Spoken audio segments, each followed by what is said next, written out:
ang kahirapan, huwag kang panghinaan. Darating at darating din tayo sa ating inaasam. Tuloy lang, Panginoon ay di tayo iiwanan. Magtiwala ka lang, di ka niya iiwanan.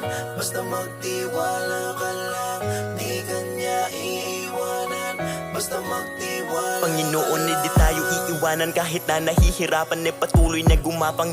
Ituloy mo lang kung anong nasimulan, huwag magkatubili o magalangan. Maniwala sa sarili, umabante at di baling dahan-dahan. Importante, umuusad lang nang walang inaapakan. Danas na ako sa lahat, paghihirap at bigat makikita sa balat, sa kaliwat ugat, kung paano katawa'y pinaiyak. Sa bawat pagpataka merong aral at inspirasyon na tumatak, dahilan kung ba't patuloy akong